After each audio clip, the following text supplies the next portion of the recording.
Snap. What's up, everybody? Welcome to the live Q&A with Hot Boxing with Mike Tyson. I'm Eben Britton. I'm Mike Tyson. We've got some. Mike fucking Tyson.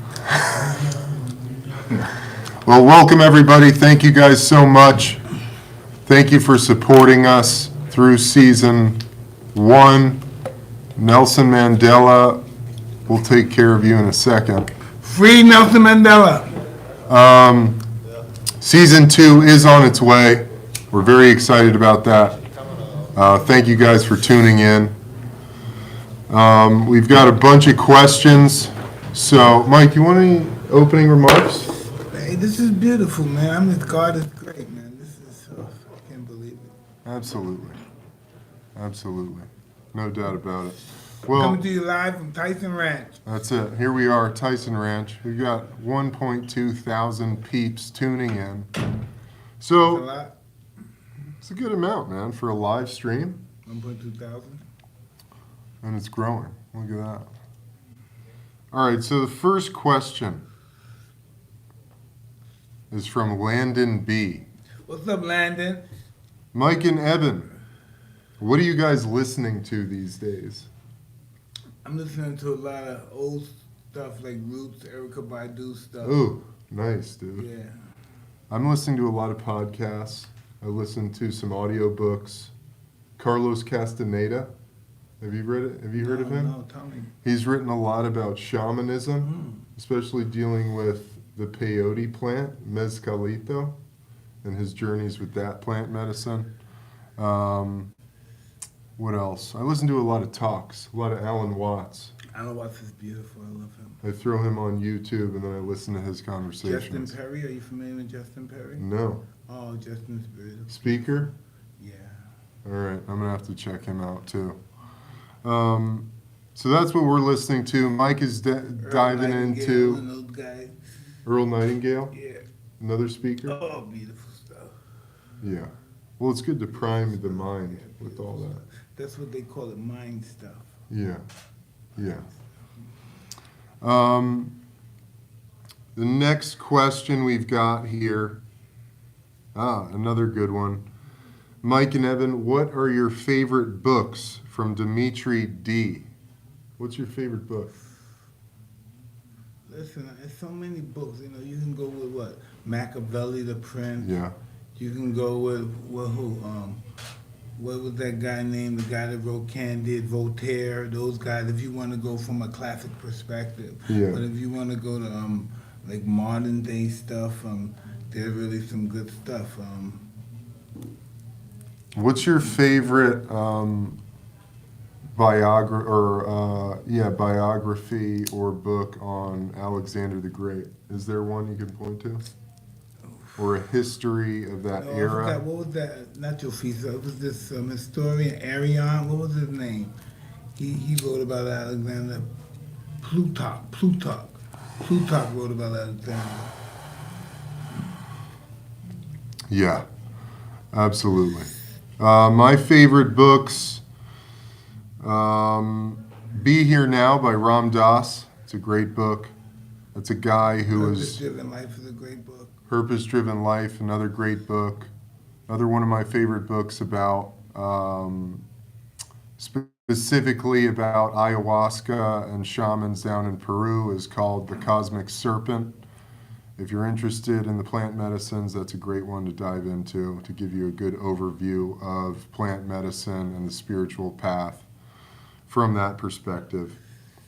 Moving on, good question here from Daniel A.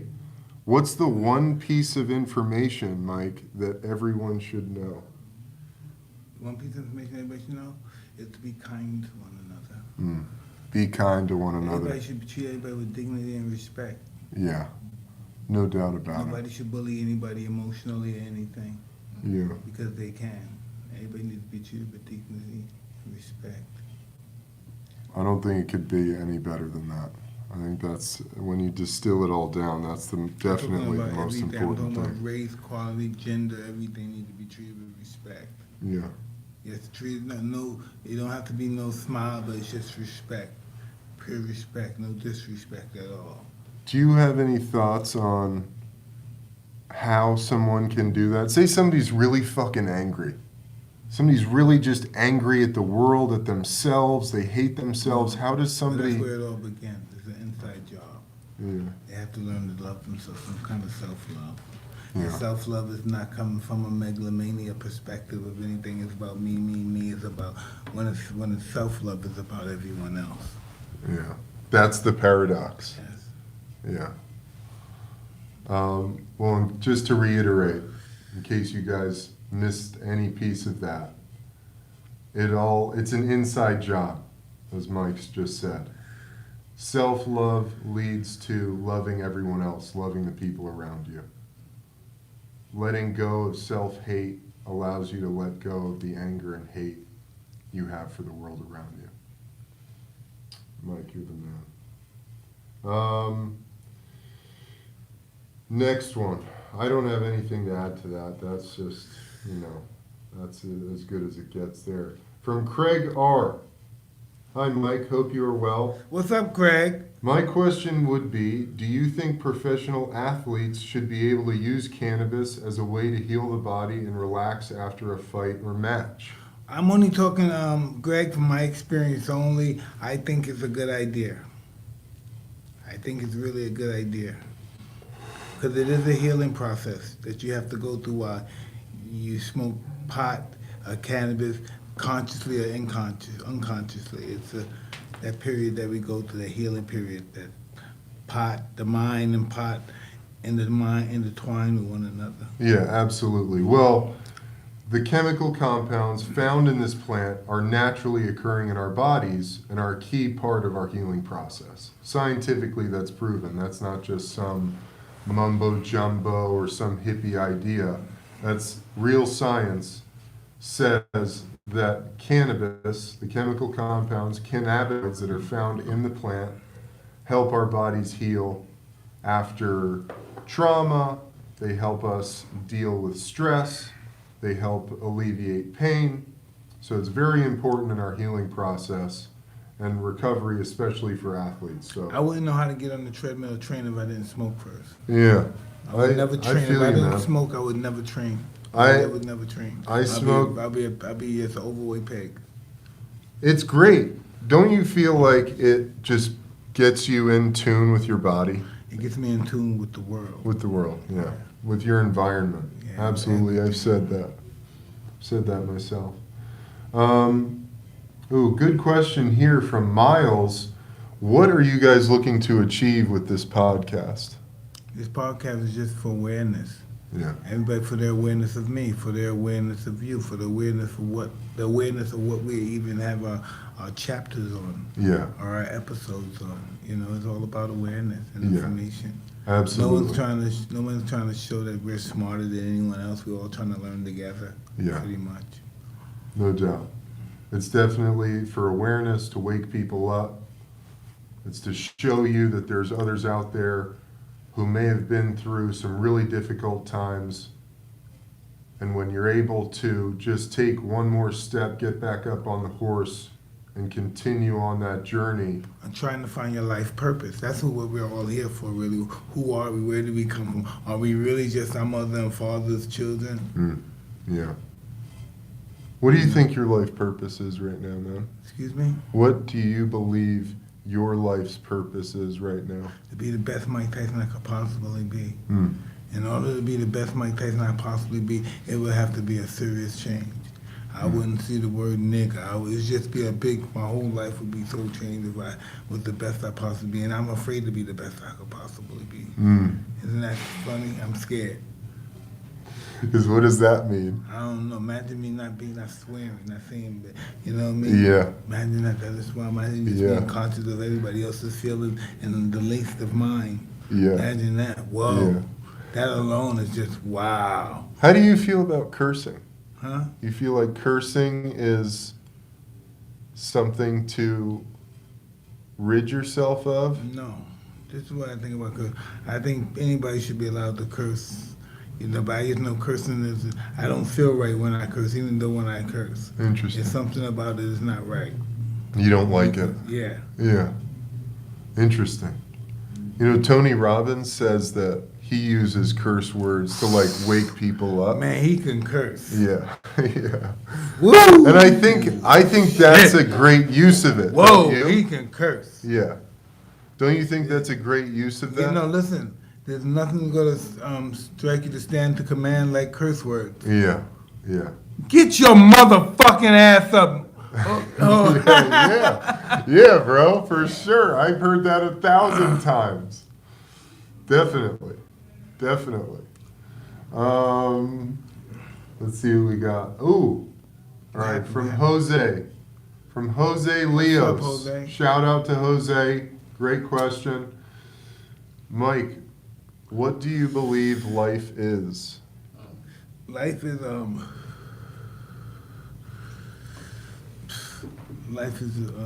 party, a joke, Yeah. amusement, Yeah. you know. Yeah. You know, there's in Nepal, I think it's Nepal somewhere there where these monks are hiding out, and in every one of their huts they have a skull of a head, and Yeah. the skull is mostly laughing. Because their So teeth life are... is a joke. So Yeah. they look at this as life. This is at the end of the day. This is me. Yeah. That's all of us. At the end of the day, we just a skeleton. Yeah. And Yeah. our spirit is just floating around somewhere. Yeah. I know you've had these moments and these insights where you think you're all wrapped up in something. You're all wrapped up in some problem, some situation, some fight you and your wife had, something that you said to your kid and you feel bad about it. And then all of a sudden you like go all the way down to the end and you laugh because you're like, this is all meaningless. Yeah, listen up. This is what I've learned since I've been on this enlightenment trail or whatever. Right. I realized that this is our outer world and this is our inner world. We mustn't allow our outer world to distract our inner world. We can play with the outer world, but don't take it serious where it distracts the inner world and make the inner world uncomfortable and worried and scared. When Yeah. you can catch agents and diseases and stuff. Yeah. So don't let this world is meant to destroy this world. Don't let this world into this world. That's something I found out recently.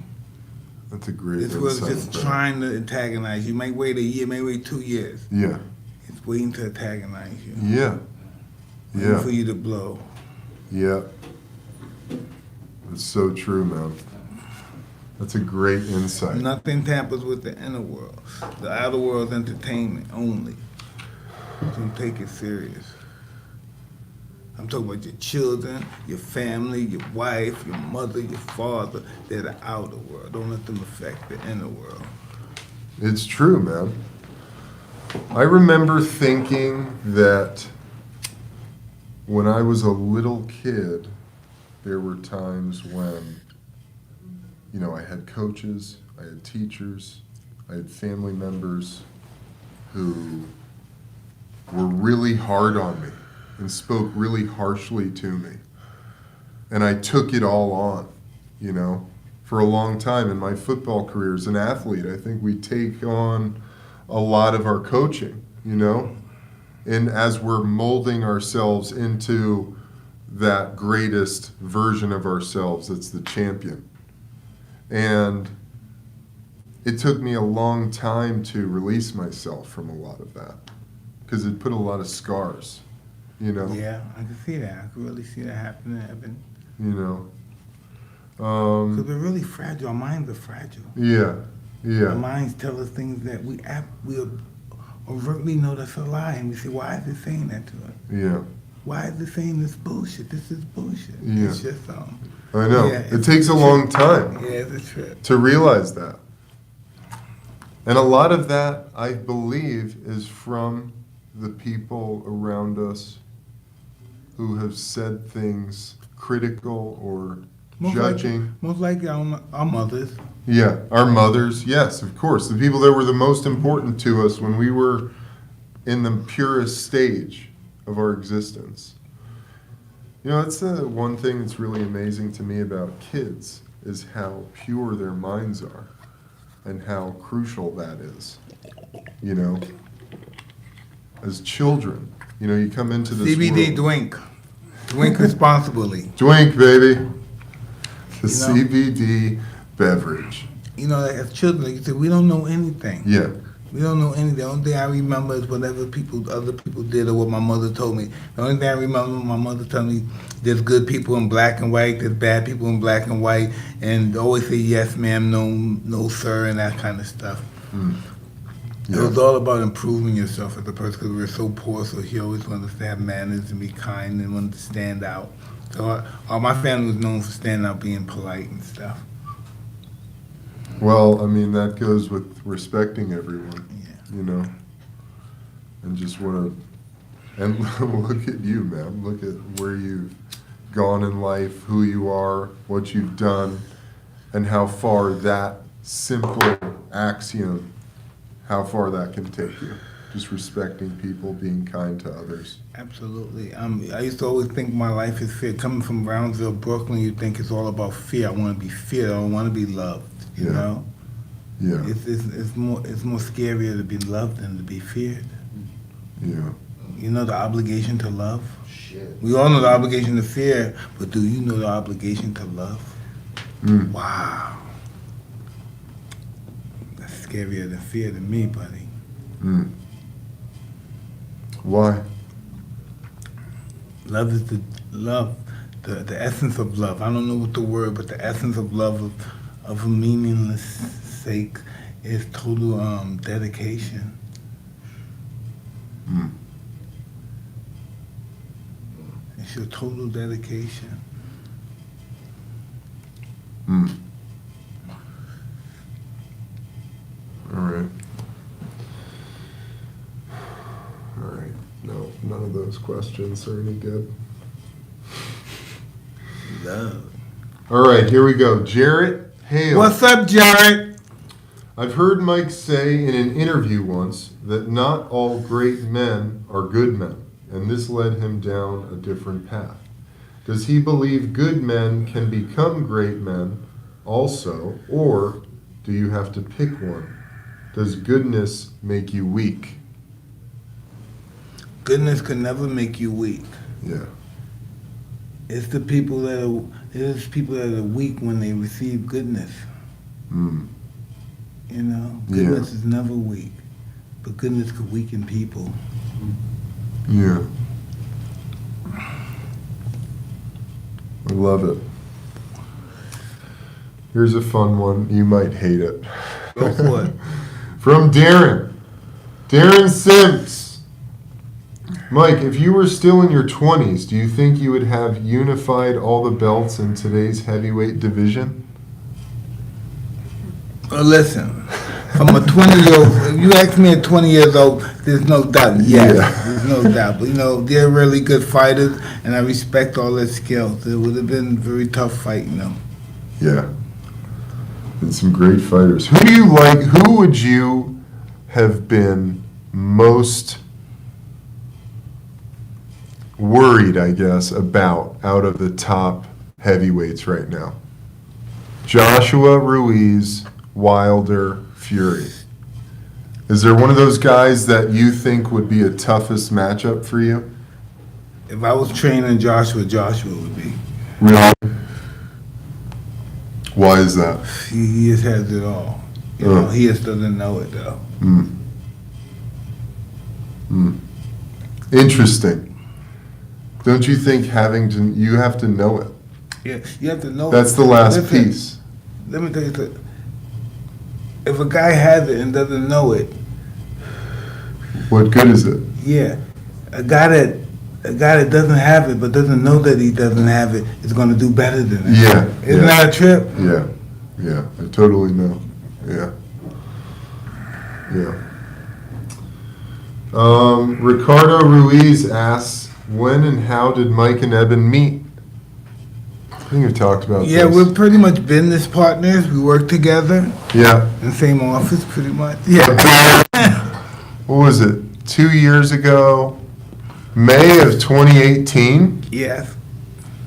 Mike was putting on a health summit, the Tyson Holistic Summit, and he called me in to help facilitate the event, to put together You did a this hell of a job, too. You presentation. did a hell Thanks, of a brother. job. Well, I wanted to do a great job for you, man. And you did. Thank you. And Mike said it, I did a hell of a job. He asked me to stick around, and I just kept showing up. And then, next thing you know, we're doing a podcast, having a ball. I got my brother from another mother here, All good in the hood. Yes, sir. Okay, here we go. Moving on. Mike, good question from Jose O. Mike, what do you think What's about... up, Jose? What do you think about dreams? Dreams? Dreams. I think dreams are beautiful. Yeah. Dreams are a fascinating thing. I think dreams are information. Yeah. Because at a certain stage in your life, you don't dream as much. Yeah, interesting. Do you dream anymore? No. No? I haven't dreamed in years I remember now. Oh. I just started dreaming again after years of not. And it's really, I feel like just really grateful for the dreams. I feel it's information. It's Yeah. to explain something to me. Yeah. And it's interesting because how do we know we're not dreaming right now? Interpretations of dream. I always think I'm gonna die and I'm gonna wake up, and everybody's gonna be looking around me. You a weird motherfucker. You're a weird motherfucker. Okay? Yeah. No doubt. No doubt. There was a good question. Mike, what was your favorite city to go to in your 20s? Wow. LA, right? That would be my guess. LA, but man, DC is something. DC? Wow. DC, Washington, DC in your 20s, boy. Really?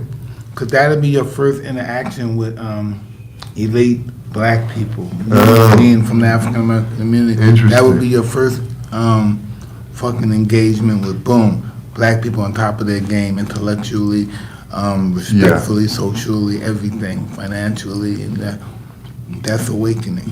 Interesting.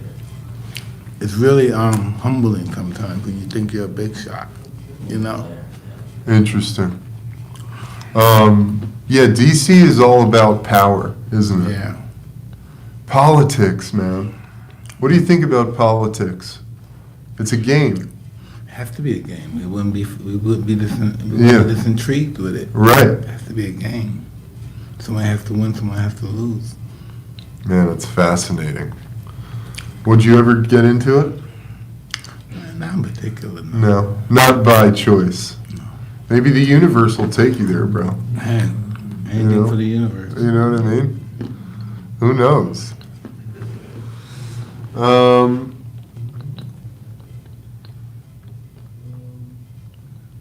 How?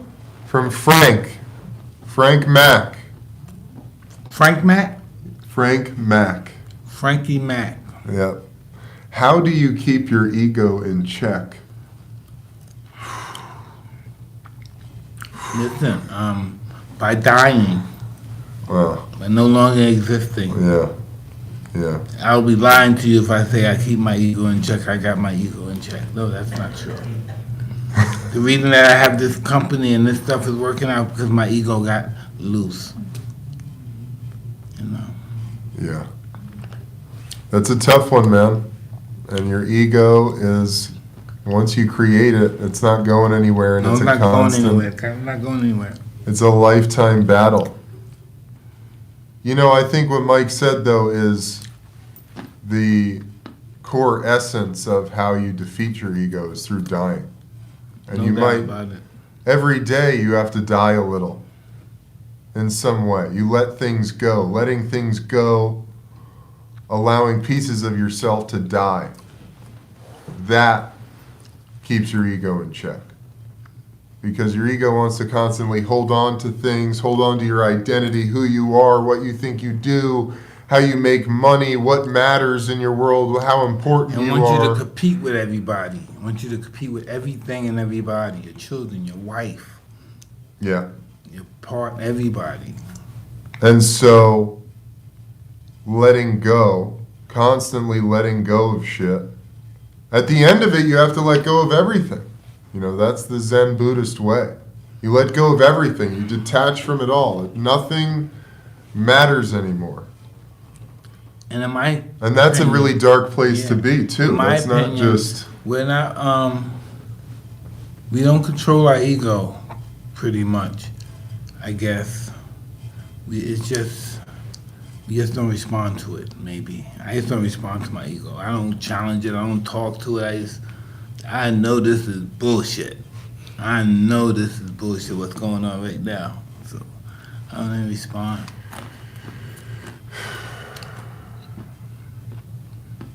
Mike, we talked about it before, but everybody wants to hear you talk a little bit about Tupac.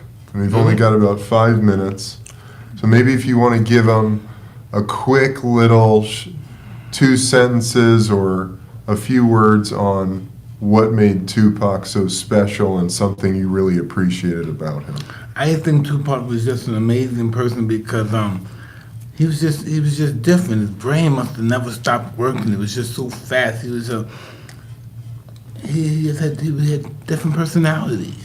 Yeah. You know what I mean? Yeah. He's sweet, intellectual, talking about, Richard Wright, the books, and he's vicious and violent, and then he's activist. He was a lot of things. He had a lot of energy, a lot of spirit. A poet, warrior. He was everything. Yeah. He could have been everything. Yeah.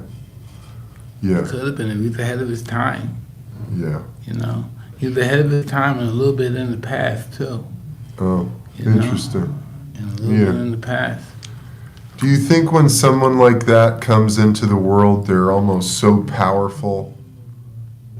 Because he's such just a manifestation of everything that he is. Well, some people can't shut it off. Right. They can't shut it off. Like it's almost too much power for too them. much, they can't shut it off. Yeah. Can't shut it off. Amazing. I mean, I listened to the All Eyes on Me album literally every football game, man.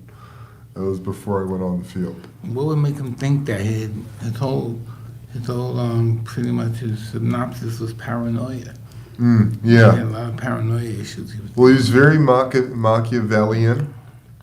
He wrote, there was all that, the Illuminati stuff. Yeah, but Machiavelli knew what he was writing was bullshit.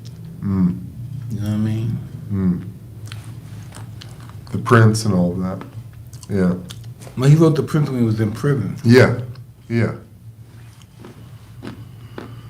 All right. We've got about 2 minutes left. 2 minutes? 2 motherfucking minutes. Oh, in a picture I saw on the internet with me in prison with Tupac. Tupac came to visit me. We got on the internet and look at it. Oh, we got to put that up. Maybe we could get that up on Instagram. I never or saw any something. pictures like that. I was wondering where those pictures are. Mike and Tupac? In prison. Tupac came to visit Mike in prison. That was crazy. 92, Wow, 93. Mike. Wow. Yeah, we'll put it on the Instagram story. All right, how do you feel about one more question, Mike? Go for it, dude. This is our life now. I know, I love it, man. Mike, how do you deal with fear? Fear? Yep. From, hold on. I don't know who said it, I lost it. But that was his question. Mike, how do you deal with fear? Well, this is what I live. Over the stages of my time on this earth, I learned to deal with it in different variations, pretty much. Before I'm afraid I'm going to get hurt, afraid to go to jail, I'm going to die, and this and that. And then I think, hey, I'm going to die anyway. So am I afraid I'm going to die now, or am I going to die later? So that's basically what is it? Am I afraid I'm going to die now or later, sooner or later? I don't know. Maybe that's it. I don't know what's happening. I don't know if I'm afraid to die because I died a couple of times off of the toad and it was pretty cool. And the last time I died, I was the best ever I died in my life. So I want to die again. It was a great experience. Yeah, since you're putting it like that. So how do we even know? It's bad. I just keep believing once we die is when we start to live. Why would God make us just to do that? Why would God make us for now we no longer exist? Thanks for the ride, guys, and boom, no longer exist. And I don't remember this no more. Remember y'all no more. And it's just as it's black or it's light. It's just nothing happens no more.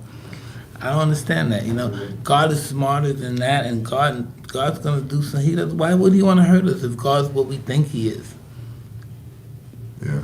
I believe that He is. Yeah. He's our shepherd, isn't He? Pretty much, really, when we think of God that way, I'm not going through a Jesus perspective. I'm just thinking for what a shepherd does, he looks over the flock, So then, would you say, because I would say this, that fear then is a manifestation of the ego? Absolutely. Fear is the ego. Yes. Fear is the ego, fear of change. Yes. Yes. Boom. Fucking boom! That's a nugget. Fear is your ego, man. All right, guys. Well, I know it was short and sweet, but hope you guys found that interesting. We'll definitely do it again at some point. Thank you guys so much for supporting us through season 1. These are great peanuts. We gotta make We sure love you you. guys These are peanuts. buy these peanuts. Mike is snacking on peanuts. I've been smoking all day. Yeah.